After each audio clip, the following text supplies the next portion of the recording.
What is going on, guys? Jack here, and welcome back to episode 20 of our Liverpool FC playthrough here in Football Manager 2016. Hopefully you guys are good. Can I just start off this episode by saying thank you so much for your support on my channel since the launch of FM16. I appreciate that towards the end of FM15, content really slowed down on my channel. I appreciate all the people who stuck around during the off period. Appreciate all you guys who are new who have been watching this series. And hopefully today we can get a good result here in the second leg of the Capital One Cup. There are a few games to tell you guys about since the last episode, which of course we won 3-0, so it was a really convincing result. We go into this second leg in a good position.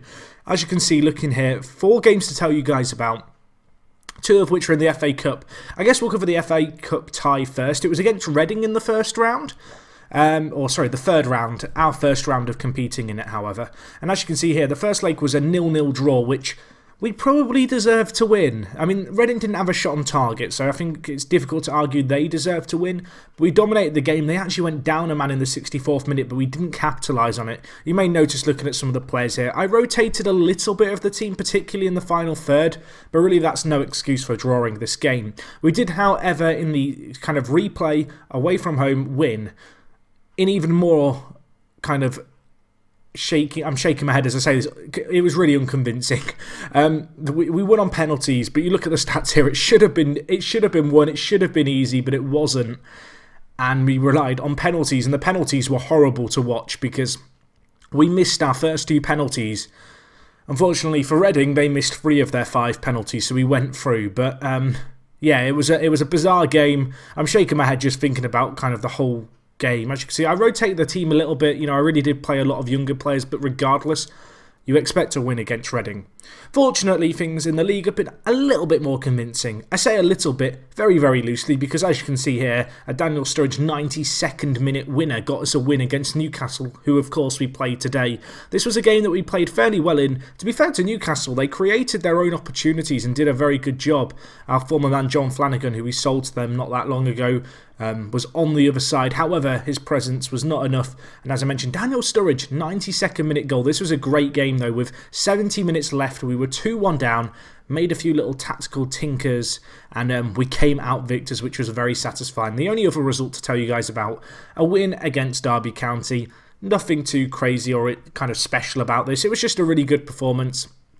Daniel Sturridge again scoring. This guy has found his shooting boots all of a sudden. You can see 14 goals in 18 starts this year. He's also had 6 appearances off the bench, but 7 assists as well. And he's got 8 goals in 16 appearances in the Premier League, of which of those 16, 4 have been on off the bench. So he really has been doing well. And especially of late, looking at his form, 4 goals and 3 assists in his last 5.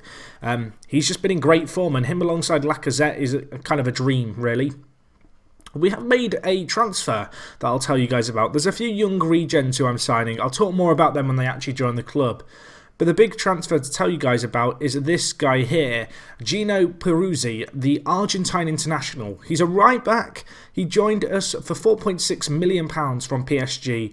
His wages aren't too hefty, all things considering, and he's going to be joining us as a really good kind of prospective right back. I say prospective. He's 24. He's got a little bit of potential maybe about him. As you can see, 15 caps for Argentina already. And I just needed a backup right back. With Nathaniel Klein being our first choice right back, our next best player was, well, I guess it would be Joe Gomez technically as a right back who's out injured himself with a sprained ankle, but really he's not really a right wing back, and it's a position we've not really had coverage for. Of course, earlier on in the year we signed Andrew Robertson to play left back for us if Moreno got injured, but we lacked kind of a right hand side counterpart. That's kind of what I see Peruzzi as. However, there's a little bit of me that thinks he'll probably want to move on, you know, midway through next season, certainly, because he's probably not going to be playing that much first-team football, particularly given how well Klein has been playing for us this year. You can see, I love this new panel, by the way, the seasonal stats. It means I don't have to go into the history tab like I used to. But you can see here, 19 appearances for Klein, 4 goals, 8 assists in the Premier League, a 7.52 average rating. He's just been a great player for us, and really I don't want to drop him if I can avoid it.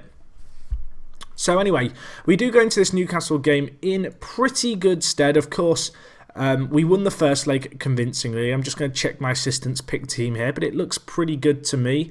I am going to be moving in Thiago Maia, who is continuing to improve. You can see he's still a very good player. Got a new player preferred move as well, so he now marks opponents tightly and stays back. He just finished his stays in back, and I'm now training him to be able to, I guess, pick out some long balls and switch the play from his deep position, which with his 14 passing and 12 vision, he's pretty capable of, at least in my opinion. So he's doing very well. I'm just wondering if I want to play Bazaar as well. Part of me does, just because this is a good chance to kind of maybe play some of these guys, and first team football is going to be beneficial for them, and to play in semi-finals, I mean, that's very good. I'm almost tempted just to maybe play my young free centre mids. It'd be a little bit risky, but with Bazaar as a really good box-to-box midfielder prospect, we then have Maya, who's the really good defensive midfielder prospect, and then we'll have Andrei Kubas, the kind of playmaker prospect, I guess, in the team. We have a really solid young midfield here. I'm really excited to see how these guys can develop, because they're all got a lot of potential about them, and there's part of me that kind of thinks this might be our free midfield kind of trio, I guess, in the next few years going forward. They're all very young, 19, early 20s. I'm excited to see what they can do. We, of course, have plenty of other talent, though, in the likes of Tielemans and Cataldi. It's just a really exciting time, I guess, to be at the club, because I'm centre mids. I mean, we've got some incredible ones in our ranks to kind of call to in the next few years, and I'm really excited to see this squad develop, and that investment that I made at the start of this season and at the start of last season over the next few years is really going to start to bear its fruits. But anyway, we'll go into the game with this team. I'm pretty happy with it. I don't know if there's anyone else I want to drop. I don't think there is. I'm happy with that. The only real kind of change, I guess, that makes this team slightly weaker is our midfield changes, but our players are still pretty darn solid. And yeah, I have a lot of confidence in them to get things done here. So we'll go to the opposition instructions. I'm just going to tell the players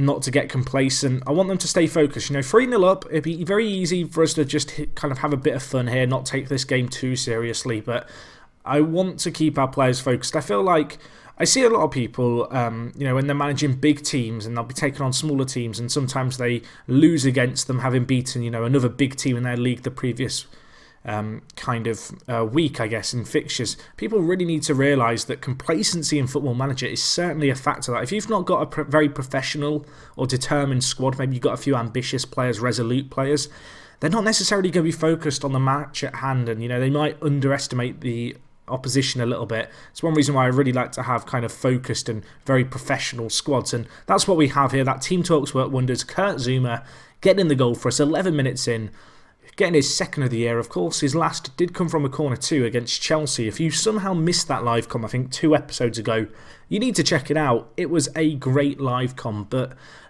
this is looking very, very promising. I did mention last episode that I might do the Spurs game as well this episode. I'm actually going to save that for episode 21. The reason for that being is there's a fixture that's come up in between this fixture and that fixture. And also 21 is my lucky number. And, given our record against Spurs, we've already lost to them once in the league and lost in the Europa League final to them last year, of course. I need all the luck I can get, so we're going to hold off that episode for now as we have a chance here. Coutinho, Kubas, good to see our midfield youngsters working some magic here. Sturridge, out wide to Moreno. I wish I had Sterling in this team. He'd fit in very nicely with all the younger players we've got. Although Newcastle on the attack here, Sissoko, don't let him get in the ball.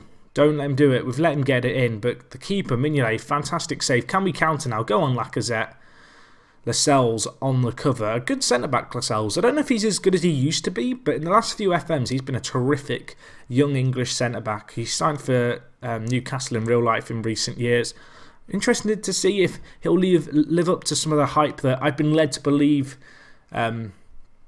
he should have behind him, I guess, through Football Manager. We will tell in time. But this is looking really promising. Looking at the stats, we are dominating here. However, if the last time we played Newcastle in the league is anything to go by, we can't really afford to switch off, he says as he concedes. Because last time, obviously, we beat them 3-0 in the Cup, but we had that league game in between this.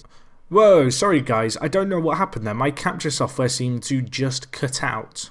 So the only reason I noticed this actually was because it stopped showing the bit rate in the bottom right. But hopefully we're back now. Fingers crossed, touch wood. You missed nothing. You missed a 3D highlight of the Newcastle goal, but that was all. It's a good job I caught that. I don't think we've had any issues with recording so far this series. I feel like, as a YouTuber, I'm giving you the insight here. Like, my greatest fear is that I record an amazing episode and then it didn't actually record, particularly with Football Manager, because with Football Manager, something amazing happens and you record it. Obviously, you can't go back and re-record it. It's just never going to be the same in terms of the actual match. So it's like my greatest fear. Fortunately, as I said, we've not had any issues. That is the first technical hitch I think I've had whilst recording FM16 videos, so that's not too bad. And yeah, at the moment it's 1-1. We're doing okay. We're doing okay. Obviously, that younger midfield, I'm just kind of experimenting with it. They've been more than up to the task against Premier League opposition, which is very, very promising, of course. And yeah, it's good to give them an opportunity, I guess, as a trio, Kubas, Maya and Bazaar, just to kind of play with each other and, I guess, gel. I want to say gel, and also for me, I guess, to see how they could work together. One of my concerns with these three guys is that none of them are kind of a specialist in the attacking department. None of them are amazing going forward. So we're always going to rely on having that decent playmaker, kind of a more attacking midfielder ahead of them for as long as we use this system. But between them, they're all very rounded and they're all very unique, I guess, in how their attributes are spread, and they lend them well, kind of lend each of them well their attributes to play and fulfill each role in our formation. But anyway, Newcastle on the attack here. Guerrero going to try and whip in a ball. He is headed away, but as far as Anita and Rodrigo scores.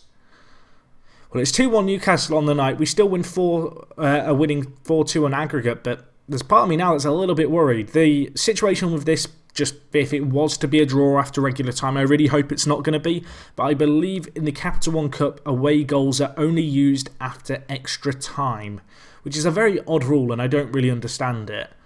Because it basically means that the team who played the away leg second had more time to score more away goals, to have scored more away goals if the game goes to extra time, if that makes any sense. But let's hope that doesn't come to it today. Lacazette on the attack.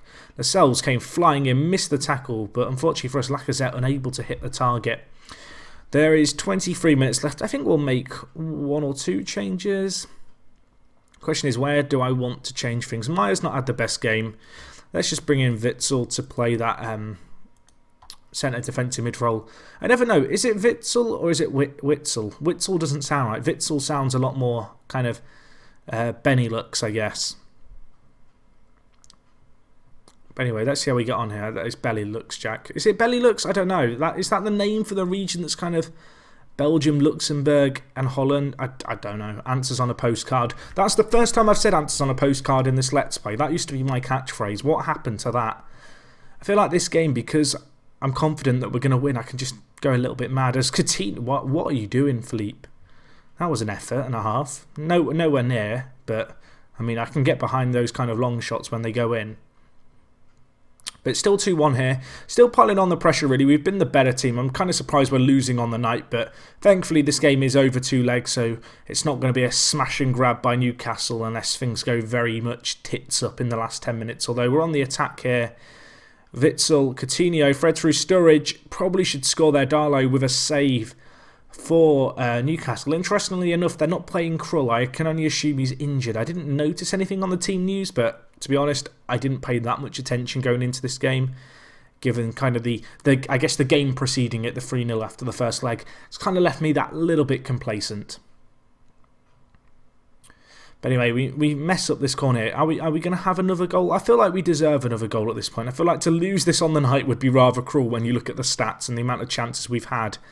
Although Newcastle coming forward here. I mean, if we concede now, it might be a little bit of squeaky bum time until the full-time whistle. Unfortunately, I guess for Newcastle fans, unfortunately for us, there is nothing more going to come from that highlight. And now I'm just staring at that clock in the top left, hoping it's going to trickle away the time. Let's bring on Danny Ings. Danny Ings is a player who last year was our top goal scorer, but this year he's really not done a lot for us. He's not had many opportunities. I'm going to bring on him and Benteke. Both of those players very capable of getting goals, but they've not really had the opportunity this year. I guess with Lacazette and Sturridge, I've kind of found a partnership that I consider my strongest pair, and so I want to play them as much as possible. And as a result, despite Ings and Benteke getting more goals than I guess, Sturridge last year. It's just been a case of they've been forced out the team. Although, that said, Ings has signed a new deal with the club, which is going to keep him here for the next 4 years, which is quite nice, because he did only have 18 months to go on his current deal. So the fact he's willing to sign a contract, despite the fact he's not going to be a first-team regular for us, really, is quite pleasing, as we are on the attack here. Coutinho, Fritz through Bazaar, who scores. I don't think it's offside. It is offside. I feel like every time I say I don't think it's offside, it actually is offside. Because I thought it was offside, but then I didn't. By the linesman's reaction, I didn't think it was. I don't know if Bazaar scored his first senior goal yet. That might have been it. That's just been chalked off, unfortunately, for him. As Newcastle casually hit the post with 1 minute left. So it is looking like it's going to finish 2-1 here on the night, which is a little bit kind of disappointing, I guess, from our perspective, to lose a game. We've been on fantastic kind of winning form of late, and so to slip up here, albeit in the second leg of a game we were already through, is just a tad bit disappointing. But I'm still going to praise the players for getting to the final. It's a great achievement. I'm not sure who we're going to meet in the final yet. I don't know if the other semi-final's been played just yet. Maybe it's played tomorrow. It is played tomorrow, and actually League One Wolves are going to be taking on Everton. So I'll tell you what we'll do. We will continue through the next day to try and see who wins that game, because I'm curious. If we see Everton win, of course, it'll be a Merseyside Derby League Cup, Capital One Cup final, which would be amazing. If Wolves win, and they're winning after the first leg, well, we'll be taking on a League One club, and that would give me some confidence that really we should potentially be, winning the competition. Although, as it's transpired, we will be taking on Everton. That is a nice fixture to have, a Merseyside derby at Wembley. Let's have a look at the semi-final. What happened to Wolves? Wolves lost 3-0. That's pretty heartbreaking. The League One side getting all the way to the semi-final, but being slain by Everton. Hopefully we can avenge Wolves there. Looking at the games we've got coming up, as I mentioned, episode 21 is going to be that Tottenham game. It will probably just be the Tottenham game, so it will be quite a short episode.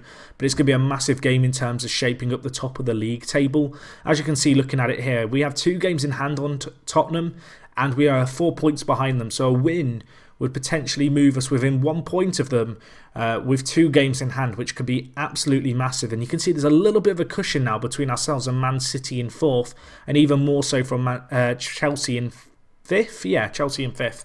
So yeah, really good situation there. But yeah, looking at this, we've got the Real Madrid games to look forward to, Capital One Cup Final 2. There's going to be a lot of episodes coming your way soon. Hopefully you enjoyed this one, guys. If you did, smash the like button. And other than that, it is me, Jack, and I'll talk to you guys in a bit. I'm out.